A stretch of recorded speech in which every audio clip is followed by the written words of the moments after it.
For the Goofy Movie panel? All right, well, I won't waste any time. So please, I have the honor of welcoming to the stage the voice of Max Goof, Jason Marsden.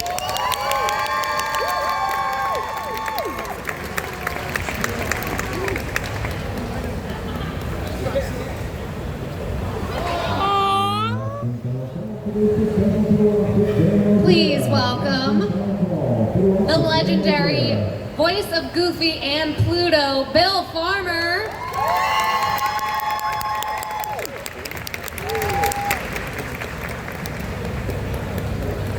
Another Disney legend. Y'all know him as Tigger, Winnie the Pooh, and of course Pete, Jim Cummings.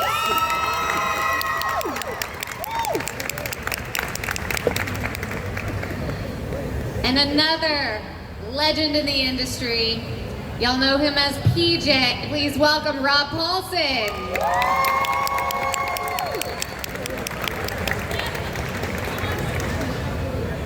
They did not plan this, by the way.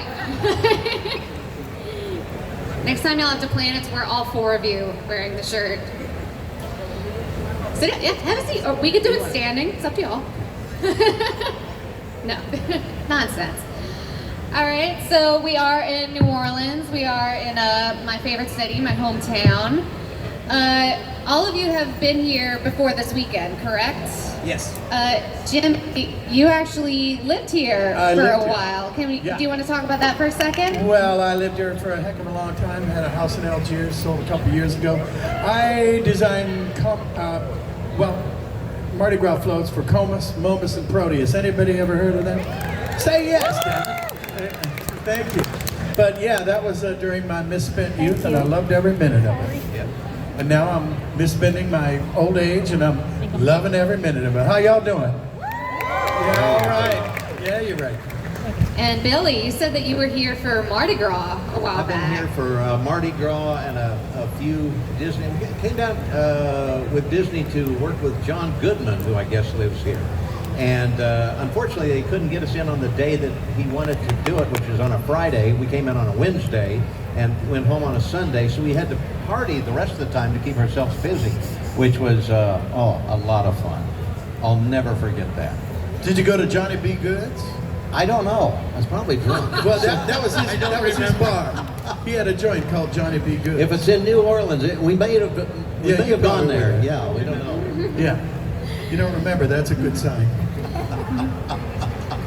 How about you, Rob? You been here before? I have been here before, but I would like to address the obvious fashion faux pas. Yes, yeah, here we go, yes. Billy and I clearly did not communicate before we dressed for the occasion. I heard you guys dressed each other. Well, that's a different story. We've all seen Goofy naked. I mean, who very hasn't? Close cast. And talk about a yuck. Anyway. Dad, close the door when you go to the bathroom. Yes. Alrighty, son. There you go. So I just want to say that I'm going to, for dinner tonight, we got a lovely little cocktail dress I borrowed from Billy. Yeah. So I just want to make sure that you... I didn't bring mine. Okay. I did not bring that, so thank you very much. No, I've been here now, I think this is the third time, but I remember when I was a very young actor, and I got a job doing an Army training film back in LA, and I had to come out here to Fort Polk, Louisiana. And it was the most impossibly awful place I've ever been to. It was way, way back somewhere, and it was a place where they did armor tanks and stuff, exercises. And I spent a week at Fort Polk, Louisiana. It was humid beyond belief, and the mosquitoes were the size of a Prius. But New Orleans, I'm in. I love it. Yeah. Great town. And Jason, do you want to regale them with your first time in New Orleans? Absolutely. Yeah, I came here like 96, 97 for Mardi Gras with a couple of buddies of mine from California.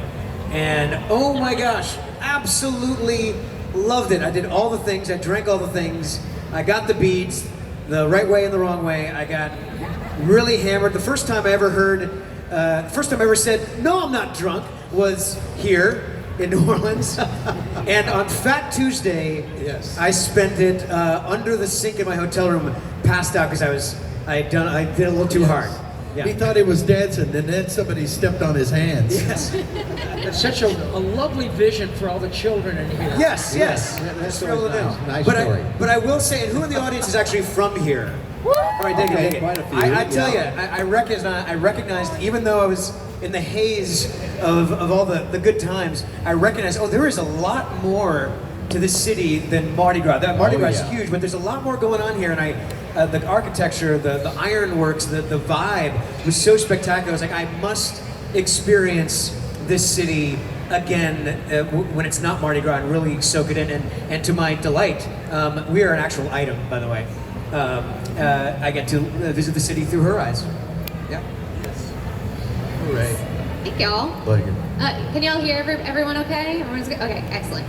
So a question that I know a lot of you get is, which do you prefer, voice acting or live action acting? And the answer that y'all give repeatedly is, it's all acting. Do you want to speak on that a little bit more? Yeah. Well, I can start off. Before I came to California, I lived in Dallas, and I did a movie which you may have seen called RoboCop. It was the first movie I ever did as an on-the-street reporter. But it was in August of 1986. It was 1 in the morning. It was 96 degrees. And Peter Weller in the RoboCop outfit was just dying of heat. I ran into him at a con a couple of years ago, and I showed him a picture. You remember this scene? He said, yeah, hot as hell. Because they were blowing air up his sleeve after every take. And I got there at 3 in the afternoon. We shot at 1 a.m. And then you do a lot of sitting around. Voice acting, boom. You're in, you're out, you have the same amount of fun, or actually a lot more fun, because it's a theater of the mind. You can just go where you want to with these voices. And it's a lot more fun. And you the record performers are naked a better. lot, too. A lot of people don't know that. That what? That you record naked. Oh, well, Just to enhance the you experience. can. You, We all really appreciate it. I made that up. The live yeah, feed unless on it's this a Patreon. Zoom call. I love how we're in New Orleans, so we've just thrown the idea that this is a family-friendly show completely. Yeah, it is. Hopefully. Anyone else want to speak on the voice acting versus live action? I've done my share of both. I love them both. The difference between, like, for me is like voiceover, I don't gotta memorize nothing. We can show up in our pajamas or naked if we want to. On camera is great. You get to work with, you get to walk around, put on costumes. Sometimes, great sound stages, great movie lots, great locations. But ultimately, like, it's all from here. Like, there's no difference to me as a performer. And I don't know if you guys can speak to this too, but like, we've worked with celebrities who've done voiceover. They can't figure it out. Yeah. Like, they get terrified. Somehow there's a difference to them in their brains. But for me, it's all from here. It is, and I think the thing I like the most is I moved from Michigan to LA in 1978. So people don't know this, but I was the entertainment at the Last Supper. Jesus, what a party that was. But the first thing you understand, and my background was like all of us, live, stand-up, music, theater, and I went there ostensibly to do that. But of course you find out that everybody is there to do that, and average-looking Caucasian boys from Flint are a dime a dozen. And understandably, when no one knows who you are, I might be brought in to read for the son of two people whom they think could be my parents. So I'm limited right away by this. But when you do cartoons, you're limited only by your talent, your creativity, and the kindness of people to hire you. And when you're working with folks like this, you can't help but get better. And the number of times, like Jay said about celebrities, how many times have you been working with people who you recognize from the movies? And Jim or Billy or Frank Welker starts doing their thing, and you can see the celebrities, that blood drains out of their face, and I can't do that. Well, you're not supposed to.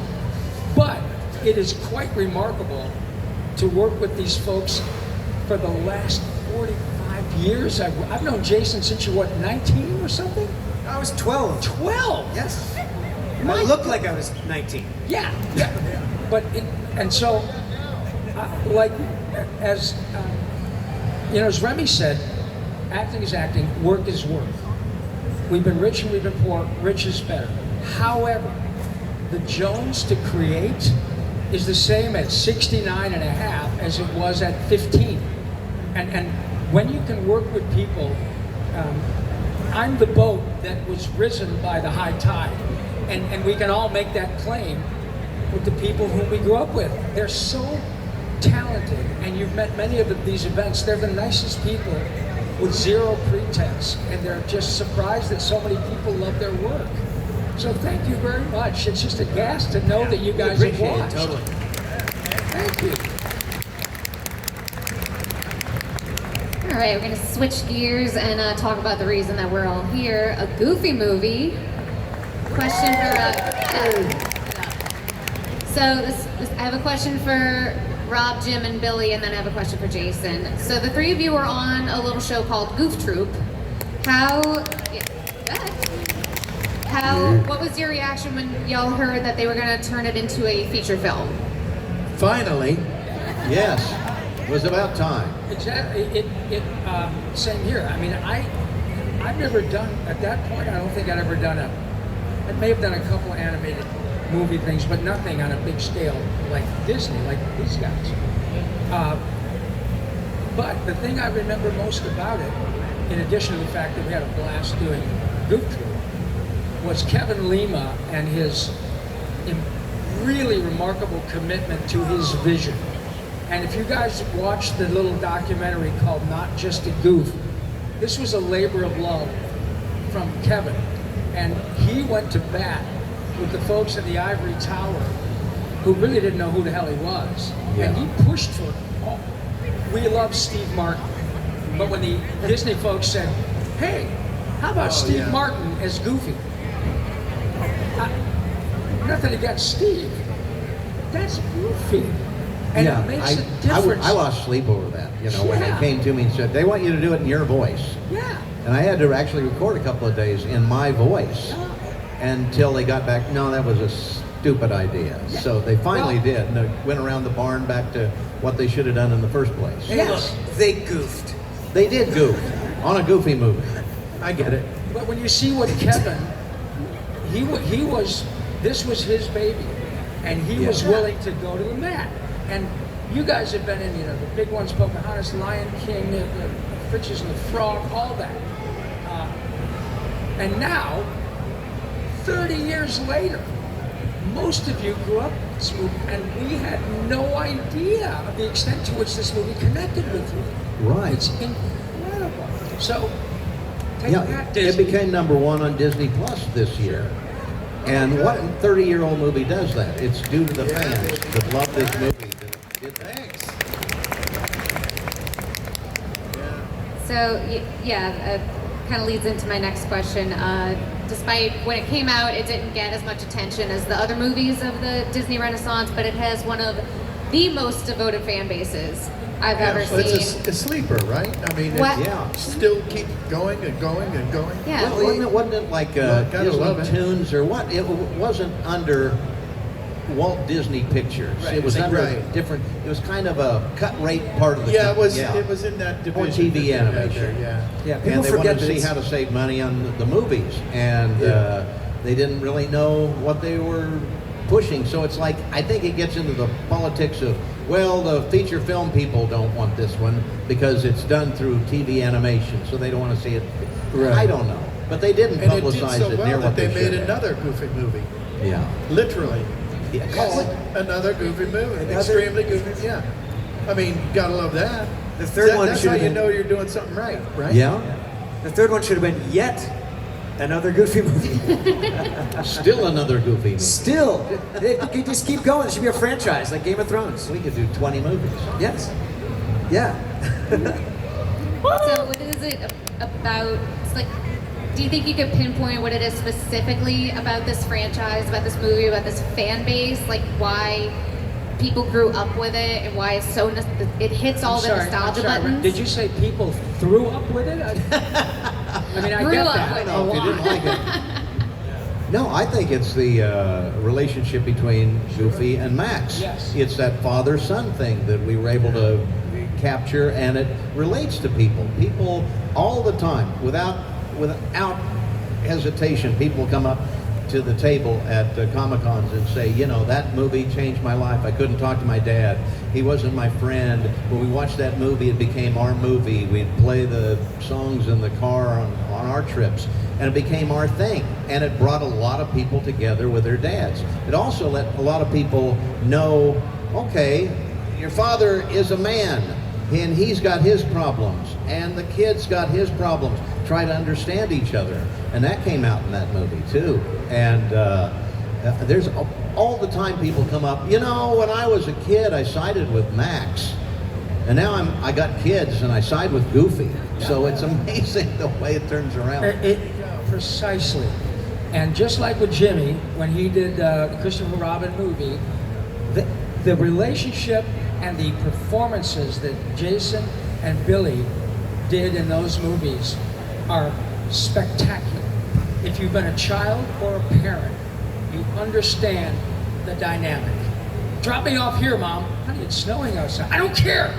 The girl I want to impress is right there.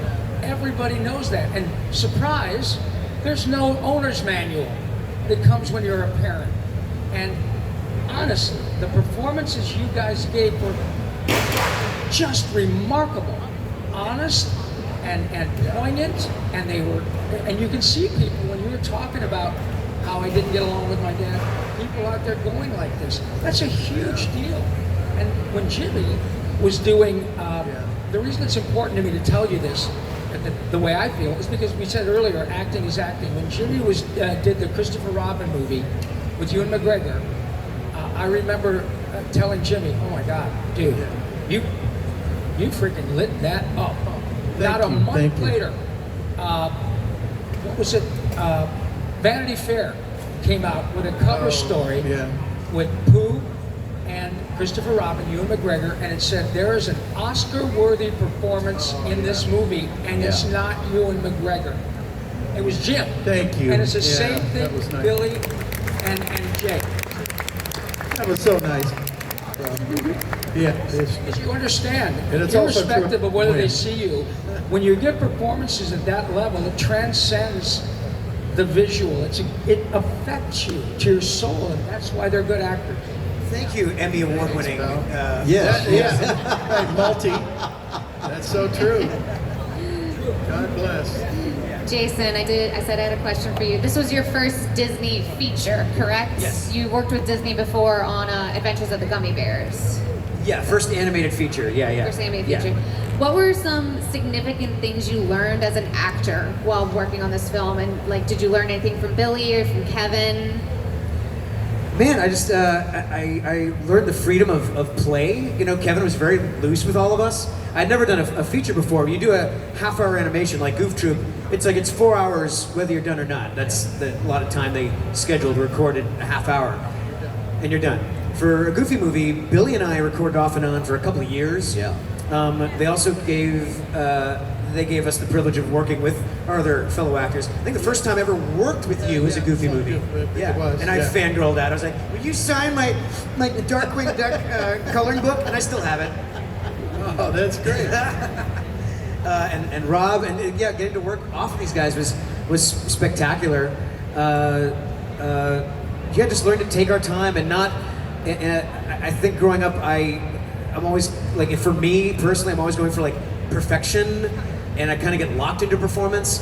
The Goofy movie would do a lot of takes, and it took me a while to realize, oh, it's not because I suck, it's because we're just trying things out. Like when Find our way. Yeah, like when Goofy, his line is, "How many cups of sugar does it take to get to the moon?" Like Billy did that. You must have done that like 20 sometimes. Easily, yeah. But it's not because you're doing anything wrong.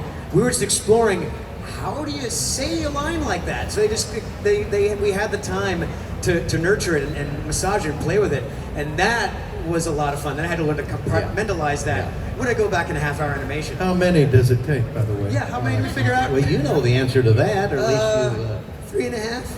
Yeah. Okay. Yeah. All of them.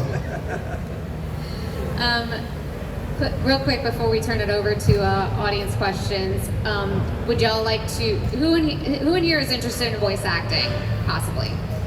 Excellent, Right, awesome. right. Would y'all please tell them about iwanttobeavoiceactor.com. Our friend D. Bradley Baker, who's insanely talented. Another planet. Dee Yes. and Frank Yes. Welker can manipulate Voice. their sinuses. Yeah. Truly, Yeah. it's ridiculous what they can do with their voices. Yeah. Dee is one of those actors like Frank Welker that can like dominate, do like dialogue, but also like perform as creatures. I went over to Dee's house one time. We'd have these like man cave movie nights, and his recording booth in his house had hundreds and hundreds of CDs of animal and insect noises that he would study and figure out how to replicate. If you go on his website, you can hear a sample of it, and it says right there, it's not all, this is real, this is him doing it.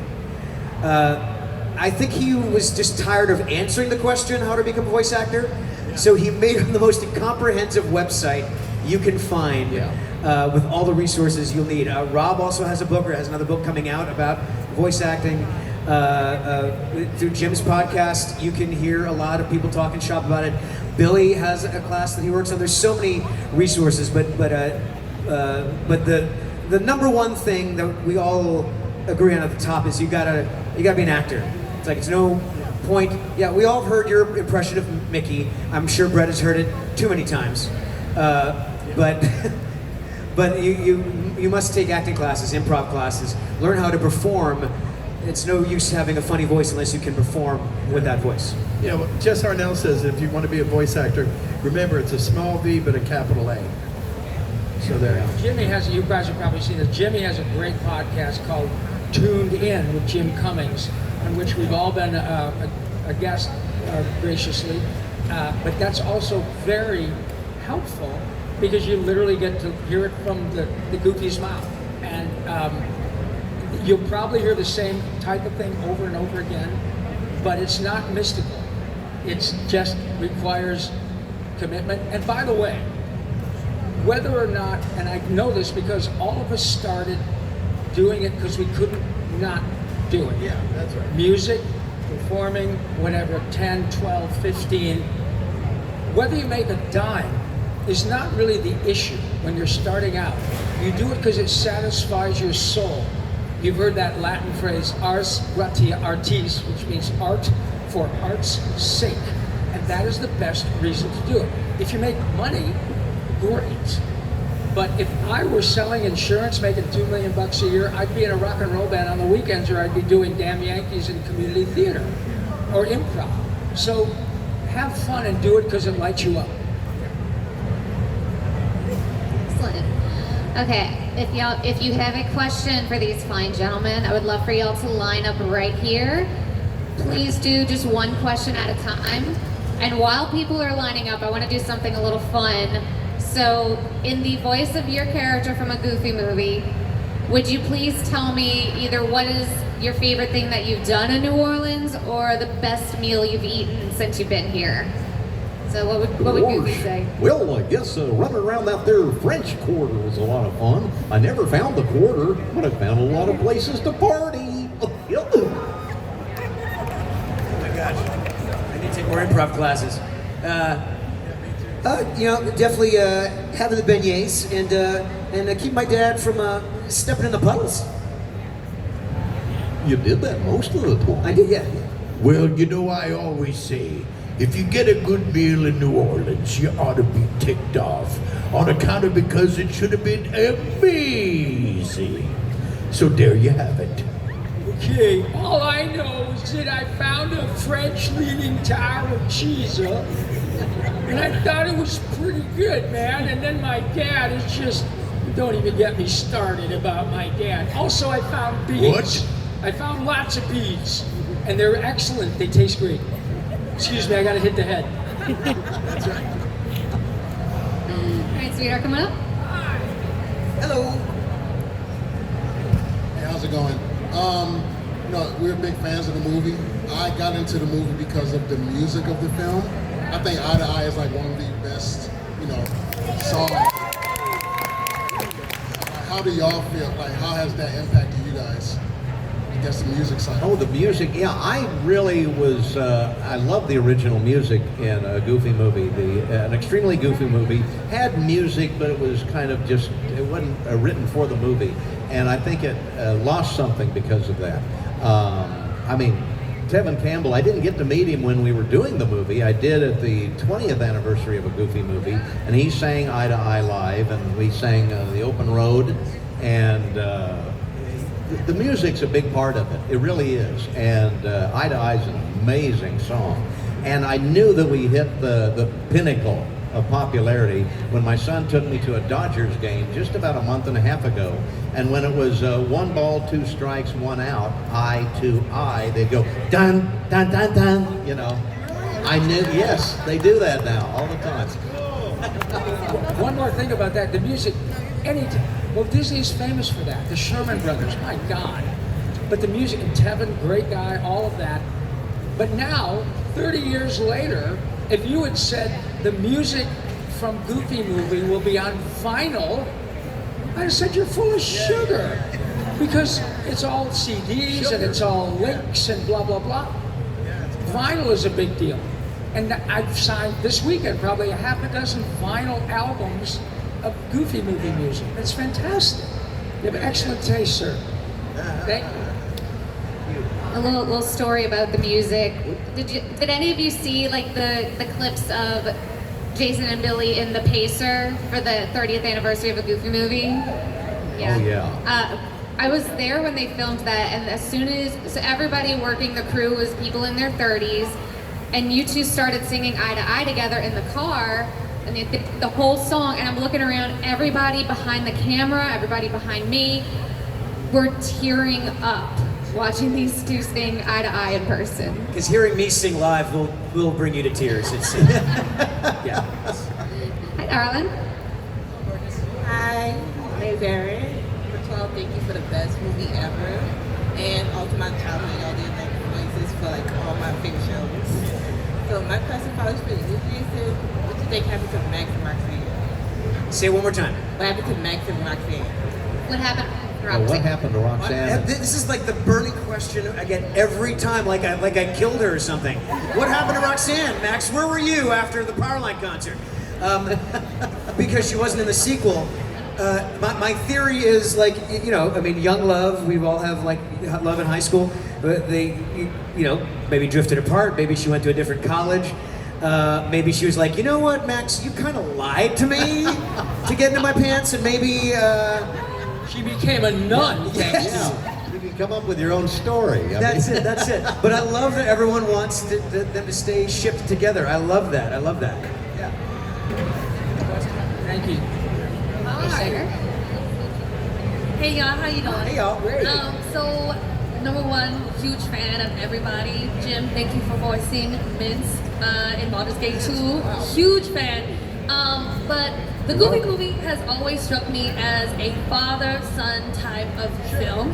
And in the movie, we get two very, very different demonstrations of two dads trying to bring up their boys the best they can in two very, very different ways. So I wanted y'all's opinions, perspectives on how that goes down and the conflict we have in the film within that family structure. Thank you so much, y'all. Well, That's a good great question. And Yeah. if you recall, Yeah. when DJ, you know, is concerned, my dad's gonna squash me like a bug, and he, you know, that dynamic has probably happened to many of you, right? How many times? To many people, period, yeah. Yes.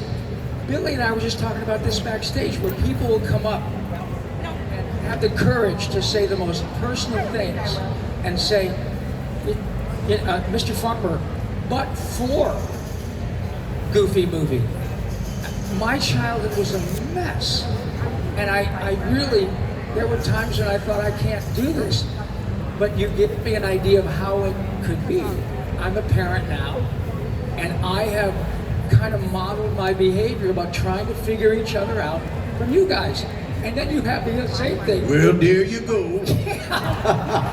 That's a big deal. Under your thumb, Goose. Yeah. Under your thumb. Oh, It's hard to grow if you're under somebody's thumb. Goofy. Oh, you gotta control your, you know, this. And it is a really remarkable example of how to do it and not. Those And how not father to son do it. Yeah. relationships exist. Great point. I still love you, Dick. Well, Sort of. Oh, I know. Yeah, there was- my favorite little write-off. look, I'm a big pile of yesness. Just so you know. I do hate to wrap this up, but if y'all have any more questions, they will be at their tables the rest of the day. Come by. Before y'all take on off, down. I want to take a quick selfie with the audience, and then a selfie with everyone on stage, and then free to go. Thank you all so much for coming. Give them one more Thank round you. of applause. And a shameless plug, I'd love to see each of you tuning into my podcast. It's called Tuned In with Jim Cummings. These guys are all on it, and we'll say hello to you. See you then. Thanks.